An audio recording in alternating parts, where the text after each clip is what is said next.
Ukraine holds its lines and will never surrender.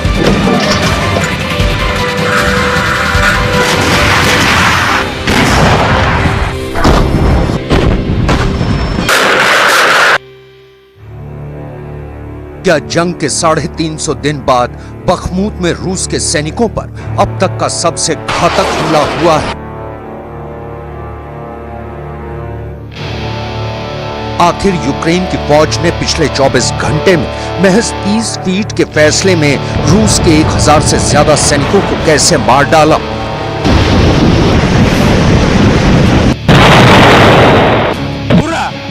Ukraine के commander क्यों कह रहे हैं कि पुतिन ने अपने सैनिकों को मीट ग्राइंडर यानी मीट की चक्की में फेंक दिया है? पुतिन ने अपने जनरलों से क्यों कह दिया है कि अब नेटो पर हमला करने के लिए पूरी तरह से तैयार हो जाओ?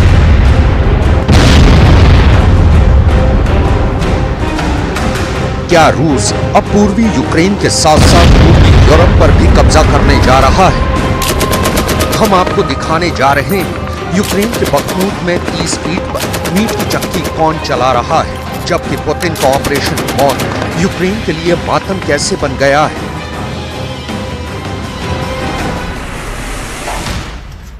24 फरवरी 2023 को रूस यूक्रेन जंग को 1 साल पूरा हो जाएगा।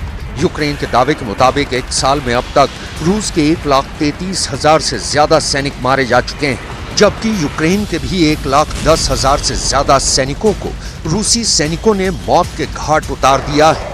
बेरहम हो चुकी जंग में अब राष्ट्रपति पुतिन पूरा जोर बखमूत पर कब्जा करने के लिए लगा रहे हैं। सोलेदार के बाद बखमूत पुतिन के सबसे प्राइम टारगेट में से एक हो गया।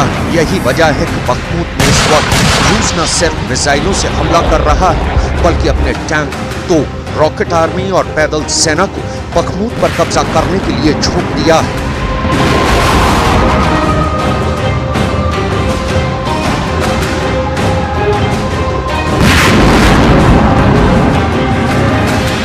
Росія не шкодує ресурсів на війну проти нашого народу, саме проти людей, проти усіх українців, від Луцька до Харкова, від Сум до Одещини.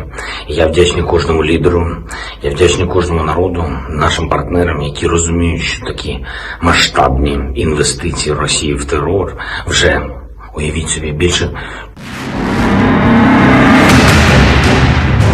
वॉर जोन से आ रही रिपोर्ट के मुताबिक बखमूत अब यूक्रेन के लिए ऐसा किला बन चुका है जिसे अगर यूक्रेन हारा तो फिर रूस पूरे पूर्वी यूक्रेन पर बड़ी तेजी से हमला कर लेगा। इसलिए यूक्रेन की फौज नेटो और अमेरिका के हथियारों के दम पर पूरा जोर लगा रही है कि किसी तरह से रूस को बखमूत में कब्जा करने से रोका जा सके। खबर के मुताबिक रूस की फौज इस वक्त बखमूत पर कब्जा करने के लिए 100 मीटर के टारगेट बनाकर यूक्रेन की फौज पर हमला कर रही है। लेकिन इस बीच ऐसी खबर आई है जो रूस के लिए बहुत बुरी है।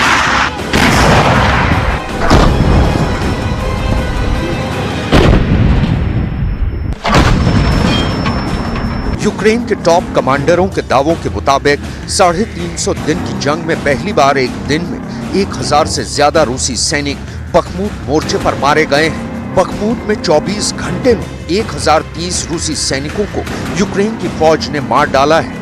यूक्रेन तो यहां तक दावा कर रहा है कि बखमूत में रूस के 1030 सैनिक सिर्फ 30 फीट फैसला पर कब्जा करते वक्त मारे गए हैं। रूसी सैनिकों की मौत पर यूक्रेन दावा कर रहा है कि पुतिन ने बखमूत के मीट ग्राइंडर यानी मीट की चक्की में रूसी सैनिकों को मरने के लिए फेंक दिया है, जहां सिर्फ 30 फीट आगे बढ़ते ही 1000 से ज्यादा रूसी सैनिक मारे गए हैं। वहीं पोलिश थिंक टैंक रोचन कंसल्टिंग के मुताबिक जनवरी 2023 से बखमूत को रूस से बचाने के लिए 30,000 से ज्यादा यूक्रेनी सैनिक भीषण जंग रूस के साथ कर रहे हैं। वहीं रूस का दावा है कि उसने जनवरी 2023 में ही 6,500 यूक्रेनी सैनिकों को जंग में मार डाला है। इतना तो तय है कि रूस के लिए पूर्वी यूक्रेन पर कब्जा करना बहुत कठिन पड़ रहा है। इसके पीछे की सबसे बड़ी वजह यह भी है कि रूस के खिलाफ नेटो और अमेरिका यूक्रेन को एक से बढ़कर एक घातक हथियार दे रहे हैं, जिसे लेकर रूस के रक्षा मंत्री सर्गेई शोइगु ने अब नेटो को चेतावनी दे दी है कि नेटो और पश्चिमी देश एक बेरहम और घातक जंग के लिए तैयार हो जाएं। रूस एक भी दुश्मन को नहीं छोड़ेगा। Америки и союзники пытаются максимально затянуть конфликт. Для этого они приступили к поставкам тяжелого наступательного вооружения. Открыто призывают Украину захватывать наши территории. Фактически такие шаги втягивают страны НАТО в конфликт. यूक्रेन को नेटो और पश्चिमी देशों से 321 टैंक मिलने जा रहे हैं, जबकि यूक्रेन के राष्ट्रपति जेलेंस्की को लगता है कि यूक्रेन को 500 एडवांस टैंक, 204वीं पीढ़ी के फाइटर जेट, लंबी दूरी की 1000 तोपें और 1000 आत्मघाती ड्रोन की जरूरत तुरंत पड़ रही है, वरना रूस पूर्वी यूक्रेन पर पूरी तरह से कब्जा कर लेगा। सोलेदार से 15 किलोमीटर दूर बखमूत इस वक्त रूस का सबसे बड़ा टारगेट है। यूक्रेन के दावों के मुताबिक रूसी सैनिक अपने साथियों की लाशों को कुचलते हुए आगे बढ़ रहे हैं और हमला कर रहे हैं। जेलेंस्की को यही डर है कि अगर बखमूत यूक्रेन के हाथ से निकला तो फिर यूक्रेन को कोई भी नहीं बचा पाएगा। Бажаю здоров'я, шановні українці. Провів сьогодні чергове засідання Ставки. Основна увага, звичайно, ситуація на фронті. Передусім на Донеччині та на південних напрямках. Ситуація дуже жорстка. Бахмутський, Вугледарський та інші напрямки в Донецькій області – це постійні російські штурми, постійні намагання прорвати нашу оборону. Ворог не рахує людей і попри численні свої втрати पूर्वी यूक्रेन को बचाने के लिए यूक्रेन ने पूरा जोर लगा दिया है।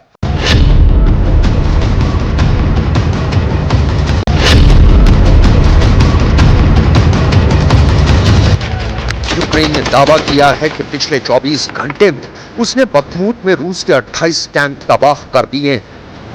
रूस की एक आर्टिलरी को धमाके में उड़ा दिया, जबकि रूस के 3 बख्तरबंद वाहनों को उसने बर्बाद कर दिया है, जबकि 5 विशेष सैन्य वाहनों को महज 24 घंटे में तबाह कर दिया। यूक्रेनी सेना के खुफिया विभाग के उप प्रमुख वादिम ने भविष्यवाणी की है कि रूस के 3 लाख से 5 लाख सैनिक बहुत बड़ा हमला करने जा रहे हैं। कुछ ऐसा ही खौफ यूक्रेन के राष्ट्रीय सुरक्षा सचिव ओलेक्सी के बयानों में भी दिख रहा है, जो दावा कर रहे हैं पूर्वी यूक्रेन पर रूस बहुत बड़ा हमला करने जा रहा है। अगले 2 से 3 हफ्ते यूक्रेन के लिए बहुत भयानक होने जा रहे हैं।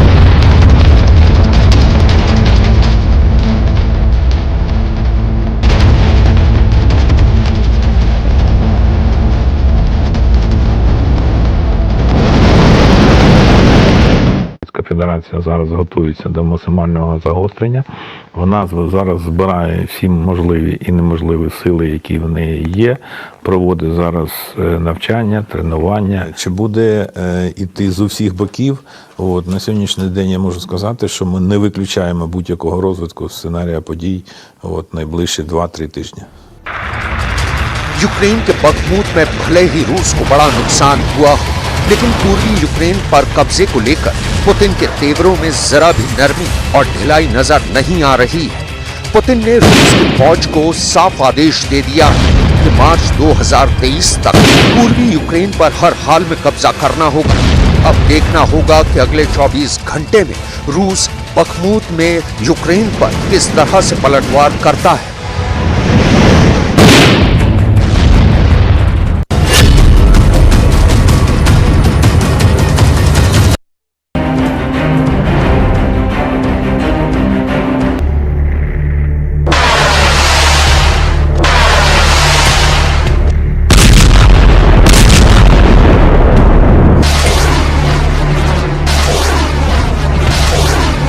यूक्रेन में जारी रूस के अंधाधुंध हमले के बीच 2 बहुत बड़ी खबरें आई हैं। खबरों को जानने से पहले उनका मजमून समझ लीजिए। व्लादिमीर पुतिन ने यूक्रेन युद्ध का ठेका ईरान को दे दिया है और यूक्रेन को बचाने की जिम्मेदारी इजराइल ने उठा ली है। दरअसल पहली खबर है कि ईरान की मदद से यूक्रेन पर रूस अब तक का सबसे बड़ा हमला करने वाला है, तो दूसरी खबर है कि यूक्रेन को इजराइल से दुनिया का सबसे मजबूत एयर डिफेंस सिस्टम मिलने वाला है। यानी जमीन यूक्रेन की, लेकिन अब युद्ध ईरान और इजराइल के बीच होने वाला है। इजराइल से यूक्रेन को मिलने वाली मदद की बात तो बाद में करेंगे, पहले बात रूस के हमले की करें तो रूस का ये हमला ऐसा होगा जो यूक्रेन के अभेद एयर डिफेंस को एक झटके में बर्बाद कर देगा। ये दावा ना रूस ने किया है ना ही ईरान ने, बल्कि ये दावा खुद यूक्रेन का है। यूक्रेन की खुफिया एजेंसी के मुताबिक रूस को ईरान से शाहिद 131 और शाहिद 136 ड्रोनों की नई खेप मिलने वाली है। यूक्रेन के ही दावे के मुताबिक रूस को ईरान से अब तक इन ड्रोनों के 250 से 300 बैच मिल चुके हैं। ईरान के इन दोनों ड्रोनों को दुनिया आत्मघाती या कामिकाजे के नाम से भी जानती है, जो पल भर में दुश्मन के ठिकानों को तबाह कर देते हैं। दावे के मुताबिक अब रूस इन्हीं मेड इन ईरान ड्रोनों से यूक्रेन पर मधुमक्खी अटैक का प्लान बना रहा है। इस प्लान के तहत ये ड्रोन मधुमक्खियों की तरह झुंड बनाकर इस तरह से हमला करेंगे कि दुश्मन को करखाने तक का मौका नहीं मिलेगा।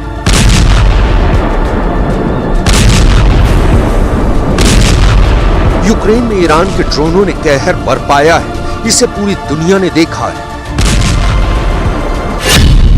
यूक्रेन के दावे पर यकीन करें तो रूस ने अब तक करीब 700 शाहिद ड्रोनों का इस्तेमाल किया है और अब उसे करीब 1800 नए ड्रोनों की डिलीवरी होने वाली है। व्लादिमीर ज़ेलेंस्की की आर्मी में ईरान के ड्रोनों का खौफ इस कदर है कि वो शाहिद की नई खेप पहुंचने से पहले ही दहशत से भर गए हैं, क्योंकि अब की बार इन ड्रोनों से ऐसे भीषण हमले का डर है जो बीते 1 साल में कभी नहीं हुआ। यूक्रेन और उसके मददगार दोस्त बार बार इस बात की आशंका जता रहे हैं कि युद्ध की पहली बरसी से पहले रूस अब तक का सबसे बड़ा अटैक कर सकता है। ईरान से करीब 2000 ड्रोनों की नई खेप रूस पहुंचने की खबर भी इस आशंका को सच साबित करती दिख रही है।